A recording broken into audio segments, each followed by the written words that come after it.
al doctor Hugo Castro y pues a todos los médicos, ¿verdad?, integrantes del posgrado de oncología, ¿verdad? Y muchas gracias también a todos por los participantes por estar acá. Tengo entendido que está medicina interna, algunos médicos de Roosevelt, amigos también como Luis Fernando Sandoval, que hay por ahí, que un gustazo de verlo por aquí.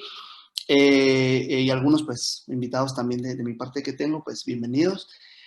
Vamos a empezar a hablar acerca del origen infeccioso del cáncer. Nos vamos a centrar más en la parte de carcinoma hepatocelular y en la parte de carcinoma gástrico, y enfocándonos pues en 3 microorganismos específicos que van a ser pues, Helicobacter pylori y pues virus de hepatitis B y C.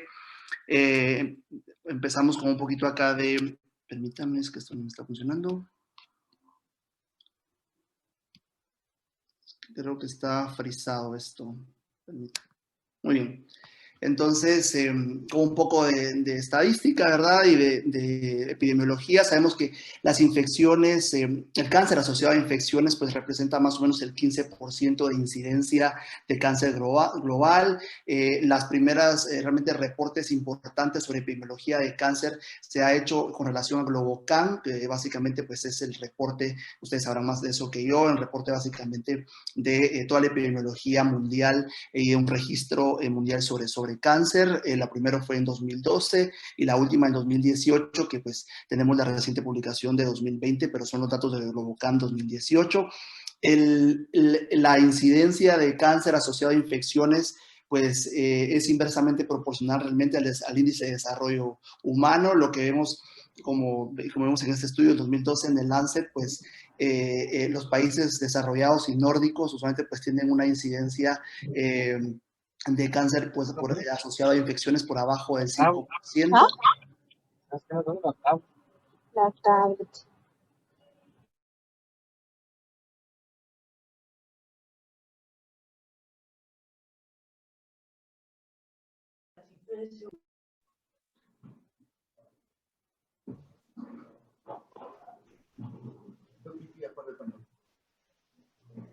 No se oye, doctor.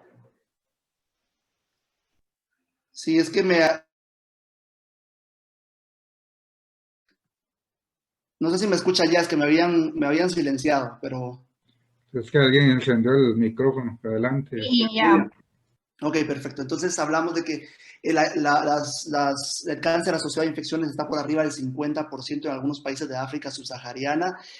Como vemos acá, se producen alrededor de 2.2 millones de casos de cáncer asociado a infecciones. Dentro de estos, pues hay 4 principales productores, que es Helicobacter pylori, virus de papiloma humano, virus de hepatitis B, virus de hepatitis C. No ha variado mucho desde GloboCan 2012 hasta GloboCan 2018. De hecho, ha aumentado los casos en más o menos 100,000 de Helicobacter pylori y el cáncer cérvico-uterino asociado a papilomavirus. Pero ha habido una disminución, probablemente por las políticas de vacunación mundial, a de hepatitis B y pues también de hepatitis C, probablemente también asociado al tratamiento antiviral de acción directa, que obviamente pues es una medida también de microeliminación de hepatitis C.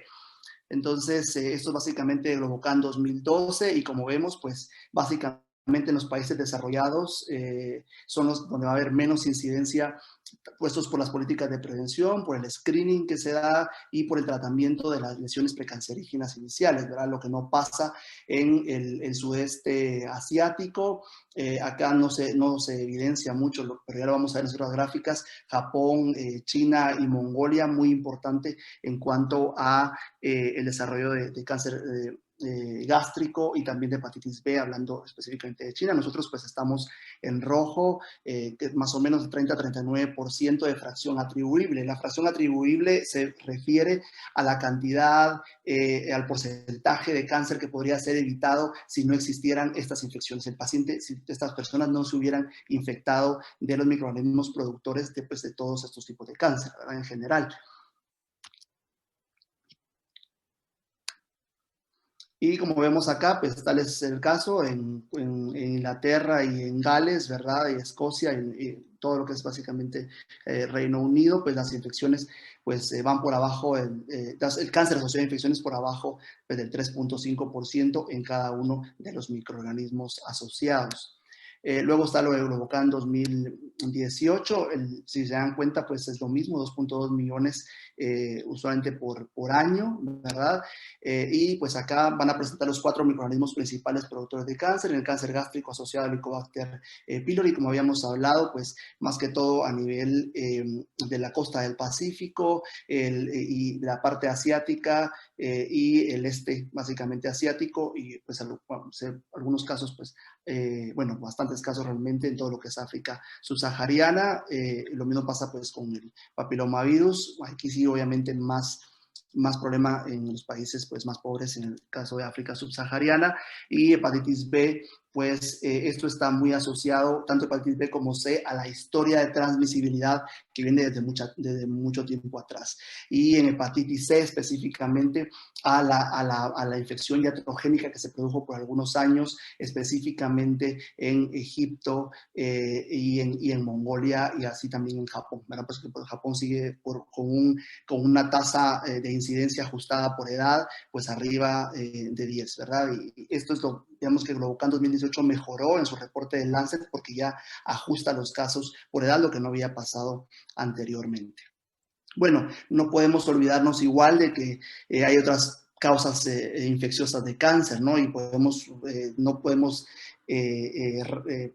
subestimar, ¿verdad?, la incidencia de virus de Epstein-Barr asociado a carcinoma nasofaríngeo, o bien al linfoma de Hodgkin o Burkitt, el virus de herpes tipo 8 asociado a sarcoma de Kaposi, aunque acá más del 90% de los casos vienen pues de pacientes con SIDA y son originarios de África subsahariana, esquistosoma, ¿verdad?, para carcinoma vesical, el HTLV1 asociado pues a linfoma y a leucemia de células T, o Pistorchis y Clonorchis para colangiocarcinoma, básicamente. Entonces, pues esto es básicamente la introducción. El día de hoy pues nos vamos a enfocar en 3 principales, que va a ser el cáncer gástrico asociado pues al Helicobacter pylori, aunque igual iremos viendo que no es la única causa de cáncer gástrico y las coinfecciones son importantes para el desarrollo de esta entidad, y pues hepatitis B y hepatitis C para carcinoma hepatocelular. Entonces, ¿cómo es que las infecciones producen cáncer? ¿Verdad? En el caso de cáncer gástrico, pues hay un aumento de riesgo, tanto por integración genómica en los cromosomas del huésped, no solo del ADN bacteriano o viral, sino también de las mismas vías de señalización de proteínas estructurales y genes, ¿verdad? Y también toxinas como es el VACA o el VACA de Helicobacter pylori, inflamación a largo plazo y la inhibición del sistema inmune. Hay coinfecciones que también potencian, ¿verdad?, el efecto básicamente del Helicobacter pylori para la producción de cáncer gástrico, como es el virus de Epstein-Barr, el virus humano o citomegalovirus y el virus de la hepatitis B, que si bien es cierto, es un virus hepatotropo, pues sí que se ha encontrado su material genético e incluso pues este DNA circular covalente cerrado en otros tejidos, en piel, en páncreas, por ejemplo, y sí que tiene influencia los niveles de antígeno de superficie para hepatitis B en la incidencia de cáncer gástrico. Entonces es bien importante. Este megalovirus no se ha definido bien su incidencia en cáncer gástrico, pero sí que podemos evaluar estudios que establecen prevalencia de múltiples infecciones para adenocarcinoma gástrico. Y acá pues vemos este estudio, ¿verdad?, de Fatahi y colaboradores, donde se evalúa tanto en el tejido tumoral de carcinoma gástrico, en el no tumoral, cuáles pues básicamente son las infecciones asociadas, ¿no? Entonces el material genético para el Helicobacter pylori, si se dan cuenta, de forma interesante se encontró más en el tejido no tumoral, pero cuando analizamos el tejido tumoral, la frecuencia de encontrar el gen CAG-A, que es el gen que más problema nos va a dar con la proliferación celular, con la atrofia gástrica, con el desarrollo de carcinoma gástrico, pues está presente en cada una de las infecciones. O sea, no deja, de las 13, no deja ninguna sin estar presente. Es decir, pues este gen ha sido el más asociado al carcinoma gástrico y Epstein-Barr también es más frecuente en el tejido tumoral, aunque también pues está en no tumoral, pero de forma significativa hay una diferencia entre el tumoral y el no tumoral en este estudio. Citomegalovirus, pues podemos igual ver que en el tejido tumoral con carcinoma gástrico es mucho más frecuente, y en el 13% únicamente pues encontraron virus de genoma de virus de hepatitis B. Y acá pues ellos esquematizan las frecuencias de las coinfecciones y vemos cómo en este caso lo más relevante es Helicobacter pylori con el virus de Epstein-Barr en casi 13% de los casos en el tejido tumoral, y de hecho pues en el tejido no tumoral, pero sí hay suficiente evidencia para decir que pues la coinfección entre Epstein-Barr y Helicobacter pylori pues causa un aumento en la incidencia de cáncer gástrico. Está por definirse todavía el rol que tiene el citomegalovirus en este caso. Entonces, como la inflamación, vimos que la inflamación crónica puede llegar a producir cáncer, y eso no es un tema nuevo, ¿verdad? O sea, Virchow ya lo había descrito desde 1863, donde dice, pues el origen del cáncer está en la inflamación crónica. Claro, no había descrito las vías que esto implica, y realmente no se trata de solo una proliferación celular aislada, sino que hay una proliferación celular en un ambiente que nos va a dar, que va a estar rico, ¿verdad?, en células inflamatorias, en factores de crecimiento, en un estroma activado, y aquí tiene mucha relevancia, por ejemplo, interleucina 8 y como factor de angiogénesis, y agentes promotores del daño del ADN, que básicamente pues, puede ser esta replicación ininterrumpida sobre la integración del ADN, ya sea bacteriano o viral, al ADN de la célula huésped, y pues esto genera pues un daño oxidativo que lo vamos a ver en las próximas diapositivas. Peyton-Roos también establece dos umbrales básicamente dentro de un estado de no neoplásico, no maligno, a un estado maligno, y a este estado de umbral se le llama iniciación. Claro que aparte de estas lesiones irreversibles del DNA, pues en el tejido sano pues tiene que haber un segundo tipo de estímulo, a lo que se le llama promoción, ¿verdad? Entonces en este caso pues puede ser infecciones, que es lo que vamos a tratar el día de hoy, o bien irritantes químicos o factores producidos en el sitio de la lesión, o resección parcial de un órgano, que también puede ser de relevancia. Se compara mucho en el sentido de la inflamación, cómo se da la inflamación en el tejido tumoral y cómo sería pues, la inflamación, por ejemplo, en la reparación de una herida, ¿verdad? La diferencia que existe, y lo podemos ver claramente en que las células epiteliales están sobre una membrana basal, y por abajo de ella pues tienen, en el caso de la ruptura, pues hay un tejido bien organizado de granulocitos, de plaquetas con malla de fibrina, activación de fibroblastos de una forma ordenada, y también células endoteliales, ¿verdad? Y activadores vasogénicos que producen también pues, la salida de marcadores inflamatorios de una forma ordenada, que no se mezcla todo esto, mientras que si vemos en el tejido tumoral invasivo, pues todas las células epiteliales se confunden básicamente con todo el estroma, va a haber una cantidad de activación de angiogénesis, ¿verdad? Y obviamente pues una cantidad de citoquinas y quimiosinas de una forma pues desordenada, ¿ok? Y eso va a ser activado por múltiples vías de señalización. Y pues tiene que haber un balance, ¿verdad?, entre la inflamación, el estímulo proinflamatorio y el antiinflamatorio, ¿verdad? Y aquí interviene mucho para todas las infecciones que nos competen el día de hoy, el paso de TH1 a TH2, ¿verdad? Entonces, cuando la inflamación pues es poca, ¿verdad?, o escasa, pues la vascularización también va a ser restringida, y por lo tanto el crecimiento tumoral no va a ser fructífero y puede pues ceder, ¿verdad? Lo mismo pasa cuando hay una alteración en el balance con entre proinflamatorio y antiinflamatorio, y hay una inflamación excesiva. Esta inflamación excesiva pues va a generar también fibrosis, angiostasis y regresión tumoral. Lo que no pasa cuando hay muchas citoquinas proinflamatorias, ¿verdad? Que hay una inflamación prolongada, van a haber factores propios de bacterias y virus que que van a extender la longevidad de la infección o bien solo la colonización, y por lo tanto, pues, aparte de la inflamación crónica, pues da chance a que sí haya factores que estimulan la neovascularización y pues el crecimiento tumoral, que puede ser pues de lento a más rápido, pero al final de cuentas llevar a cáncer. Dentro de los factores que tienen propios tanto virus como bacterias para la inhibición del sistema inmune, pueden ver acá, esto es en general, dónde puede actuar pues cada uno de ellos, ¿verdad? Puede actuar básicamente desde el PI3K, que activa pues básicamente todo el sistema mTOR y que tiene que ver mucho con la quiescencia, el reposo de los leucocitos, la proliferación también y la longevidad celular. Pero aquí, ojo, ¿verdad? Que hay estimulación también de las vías de los receptores tipo TOL, que va a tener una alteración de señales, y creo yo que como factor común para los microorganismos que vemos el día de hoy, pues va a estar el factor nuclear asociado a cadenas ligeras de células B, o sea, cadenas ligeras kappa, ¿verdad? Y el factor que es el regulador del interferón, porque interferón alfa, al verse reducido, pues es lo que va a dar una disminución en la producción de los mecanismos antiinflamatorios, como es la respuesta TH2, lo cual pues ya todos lo conocemos desde inmunología básica, ¿verdad? Y este factor nuclear pues va a ser, pues es un complejo proteico que va a ser importantísimo para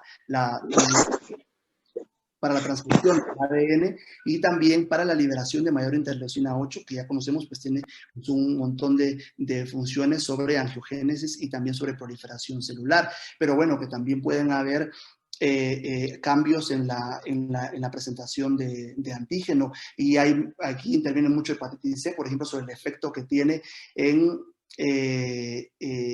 el poder, el hacer que las células dendríticas no maduren, ¿verdad? Y entonces esto pues obviamente aumenta también la proliferación celular. Sobre el proteosoma también, ¿verdad? Que está encargado del marcaje de las proteínas que deben degradarse de forma intracelular, se marcan como ubiquitina, y eso no se produce en este tipo de infecciones, y por lo tanto no hay degradación proteica, hay más traducción y por lo tanto pues más alteración al final de las funciones de las vías de señalización, lo cual puede llevar a apoptosis o bien a aumento de la longevidad. Y pues hay algunas secreciones de toxina, como en el Helicobacter pylori con el gen VAC-A, que pues que la misma toxina también produce alteraciones o modulaciones de las señales para muerte celular programada. Bueno, entonces eso básicamente es un resumen de lo que podrían hacer bacterias y virus, pero ya entrando de lleno a lo que es el Helicobacter pylori, pues bueno, el Helicobacter pylori va a tener una serie de genes, ¿verdad? Toxinas, adhesinas y flagelos que van a producir pues daño a nivel de la mucosa y también daño a nivel del ciclo celular. Entonces, podemos empezar, por ejemplo, hablando de una isla de patogenicidad, que es el CAG-PAI. Usualmente, cuando el paciente se puede amplificar el gen, el CAG-A, pues es indicador que pues tiene la isla de patogenicidad, y esto pues va a tener múltiples efectos, ¿no? Este gen se va a fosforilar, y van a crear motivos fosforilados que se llaman EPIA.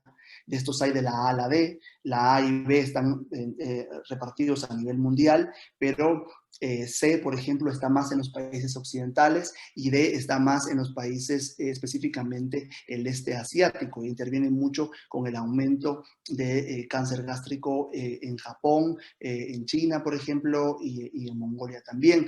Esto pues induce cambios en la morfología celular, y hay un fenotipo, ¿verdad?, en que la célula va a estar más elongada y va a haber disminución en la retracción, algo que se le llama fenotipo de colibrí. Esto es cuando está fosforilado el CAG-A, cuando tiene un motivo, ya sea del EPIA, del A a la D.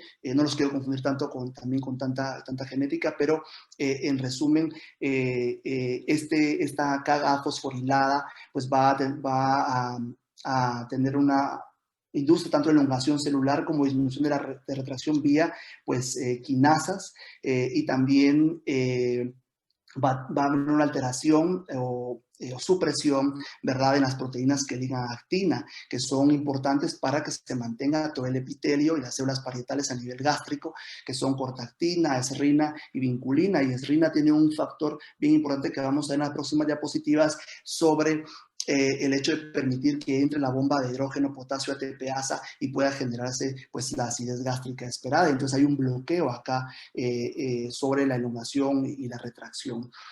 Aún así, aunque no se fosforile este gen, aunque solo se transloque al núcleo, pues va a tener también una activación aberrante de la beta-catenina. Y entonces esto que va a dar, pues va a haber una pérdida de polaridad celular y puede haber también mayor respuesta inflamatoria.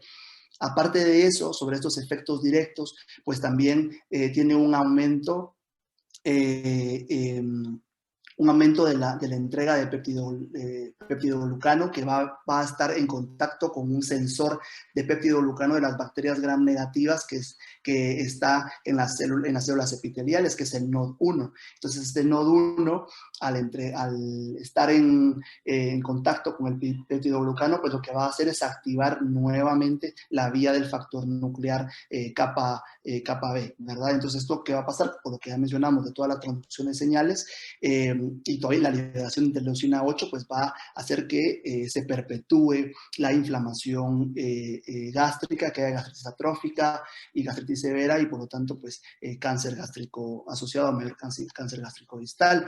Ahora hay un gen que codifica una toxina, que es la toxina BAC-A, y esta tiene una función específica también inmune, ¿no? Que va a suprimir la respuesta de las células T al Helicobacter pylori y por lo tanto pues va a ser más longevo tanto la colonización como la infección. Esta va a tener 3 regiones, la región de señal, la región intermedia o media y la región media y la región intermedia, ¿verdad? De esta hay varios alelos que se han relacionado a cáncer gástrico, pero el que más tiene relación es el alelo S1, el genotipo S1M1, que está asociado a mayor vacuolización, mayor frecuencia de úlceras gástricas y urinales y por lo tanto mayor carcinoma gástrico.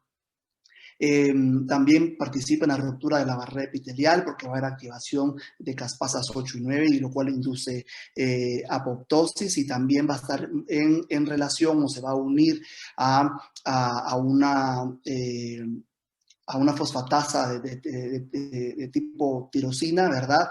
Y que pues, esto va a regular pues tanto la proliferación, la diferenciación y la adhesión. Lo interesante es de que cuando encontramos estas dos en un mismo paciente, pues el riesgo se disminuye, porque una disminuye la actividad de la otra. ¿Ok? Y luego pues vamos a pasar a las adhesinas y a las proteínas de membrana externa, ¿verdad?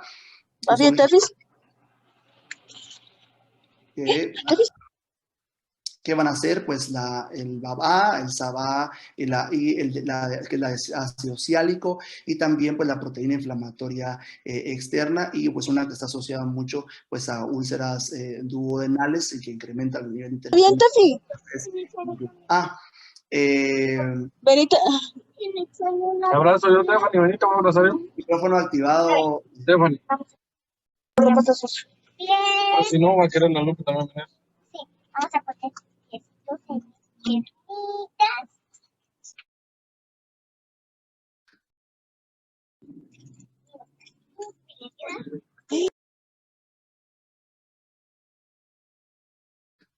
Estamos, yo creo que estoy.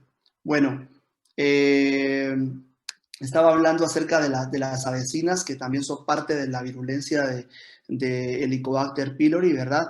Y en general la asociada básicamente al grupo sanguíneo, pues produce pues, cambios en los patrones de glicosilación mucosa y esto va a aumentar pues si el paciente tiene el alelo S1 de BAC-A o bien pues es portador este Helicobacter pylori del gen de CAG-A y esto pues aumenta también el riesgo de cáncer gástrico.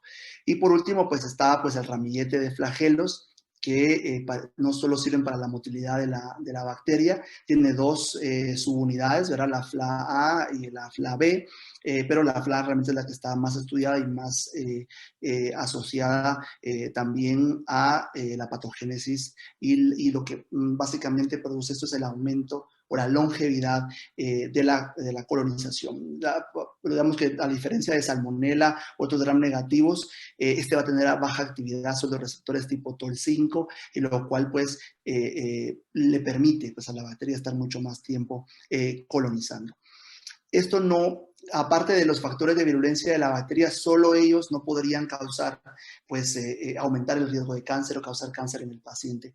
El paciente tiene que ser portador también de polimorfismos que interactúen con los factores de virulencia o se unan a estos y sean, y aumenten, pues, la incidencia de gastritis y por lo tanto inflamación crónica, gastritis atrófica y luego ya la metaplasia intestinal. Y de repente, pues, los principales pues, a mencionar, pues son estos de acá, ¿no? Interleucina 1 beta, que el polimorfismo de esta lo que produce pues es hipoclorhidria, está asociado directamente con la secreción de ácido clorhídrico.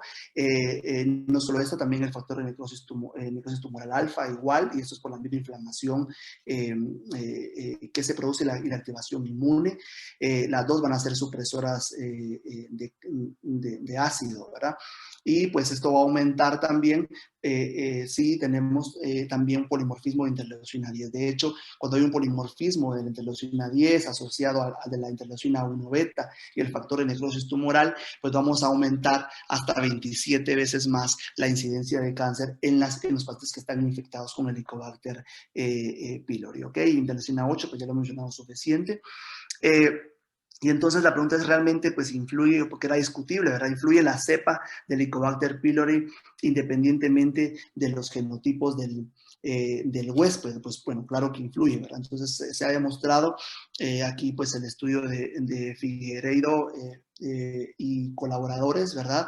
Donde, pues, se evalúa realmente la incidencia de cáncer gástrico o el riesgo de cáncer gástrico en los pacientes pues, que tienen polimorfismo de interleuquina 1B asociado a pues, distintos genotipos de Helicobacter pylori. Y entonces vemos que los portadores del polimorfismo del alelo T y asociado también al alelo S1 del BAC-A, pues tienen alrededor de 87 veces más de presentar cáncer gástrico que los que no cuentan con este polimorfismo.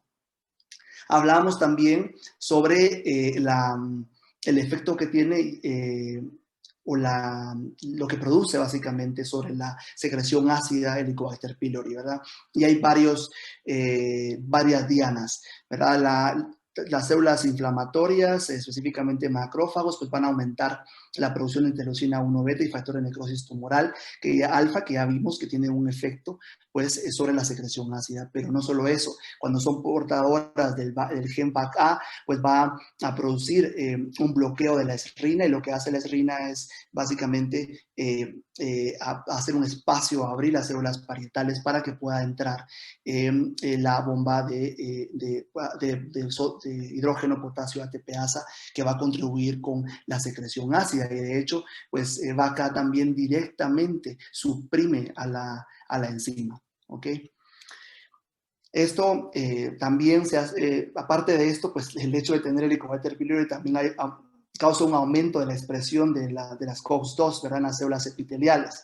Y entonces, ¿qué pasa con esto? Pues que va a haber esto más lo de la disminución de la secreción ácida, pues causa una inhibición de la apoptosis, promoción de adhesión celular y más angiogénesis y transformación celular. Y con respecto al daño oxidativo, sabemos que a nivel de los macrófagos, pues la forma en que se puede producir la destrucción bacteriana, pues va a ser por medio del óxido nítrico, ¿verdad? Entonces, realmente no va a haber ninguna, si se dan cuenta en las líneas verdes, es que no tiene ninguna influencia realmente sobre el proceso fisiológico. Entonces no hay ninguna influencia del Helicobacter pylori sobre la transcripción del RNA mensajero que va a producir pues, el óxido nítrico inducible o la proteína de óxido nítrico inducible. Pero el problema es de que para poder producir óxido nítrico se necesita la L-arginina. Y la L-arginina puede entrar a las células por medio de la CAT2. Y entonces el Helicobacter pylori bloquea básicamente a la CAT2 y no permite que entre la arginina, pero no es el único mecanismo, ¿verdad? Sabemos que el Helicobacter pylori también tiene la arginasa que la utiliza para poder producir, utilizando la arginina, pues producir urea y pues, después amonio que va a disminuir que va a disminuir nuevamente la acidez gástrica, pero también va a tener un efecto sobre el aumento de la actividad de la arginasa 2, que es propia del macrófago, ¿verdad? Entonces, ¿qué pasa con esto? Que entonces la arginina que entra, o que ha logrado entrar todavía, pues se va a convertir por medio de arginasa 2 a L-ornitina y va a aumentar también la actividad de la ornitina descarboxilasa, que va, al final de cuentas, pues a producir poliaminas, y dentro de las poliaminas que produce pues es la putrescina, la espermidina, que por medio de la espermina oxidasa pues produce espermina, pero la espermina va a tener también un efecto pues de bloqueo directo, ¿verdad?, sobre la CAT2 también para la entrada de la arginina. Entonces en total pues no va a haber, no se va a poder producir pues la destrucción de la bacteria como nosotros esperaríamos, ¿verdad? Y aparte, estas reacciones enzimáticas de la espermina oxidasa, pues también produce peróxido de hidrógeno, lo cual pues aumenta la apoptosis. Aparte de eso, pues hay una evasión de la fagocitosis del Helicobacter pylori, ¿verdad? Hay los endosomas que se producen y el fagolisosoma normal que destruiría la bacteria no pasa, porque entonces la bacteria se va a reproducir y va a estar dentro, no reproducir, pero va a estar dentro en gran cantidad en algo que se llama magasomas, y que aparte cuando la bacteria pues codifica el gen o tiene la isla de patogenicidad K o BAK, pues va a evitar la fusión de estos fagosomas con los lisosomas y por lo tanto va a producir, a perpetuar pues el proceso de infección. Entonces tenemos que todo esto, la alteración de los complejos de unión que ya habíamos hablado, que va a producir una pérdida básicamente de la estabilidad del complejo de caderina y la beta-catenina por medio del gen KGA, la acumulación de la beta-catenina citoplásmica y nuclear, pues aumenta la transactivación de los genes dependientes de beta-catenina, más todo el daño oxidativo que ya lo describimos, pues va a producir finalmente carcinogénesis. Entonces, regresamos a la primera imagen, ¿verdad?, para terminar con el proceso. Existe una serie de factores como protectores, ¿no? Se ha visto que hay un estudio chino y un estudio también colombiano, que les pongo acá la bibliografía por si quieren buscarla, donde la infección del mintos pues tiene un efecto básicamente que aumenta la actividad de la respuesta TH2 y de la CIGG1 específicamente contra el Helicobacter pylori. Entonces, el estar infectado con el mintos pues es un factor protector, pero igual no es una tiene que ver mucho el microbioma también, pero no es una garantía, ¿verdad? Y que sea bueno también estar infectado por elementos, ¿no? El uso también hay pues algunas bibliografías acerca del uso de beta-caroteno o bien altas dosis de vitamina C como antioxidantes y disminuir la incidencia pues de la metaplasia intestinal, pero pues sí se ha asociado a aumento del riesgo de cáncer también, el alto consumo de sal y pues el tabaquismo. Entonces, en general, estos son los mecanismos de producción pues, de carcinoma gástrico que tiene el Helicobacter pylori. No sé si al momento tienen alguna duda en lo que tomo algo.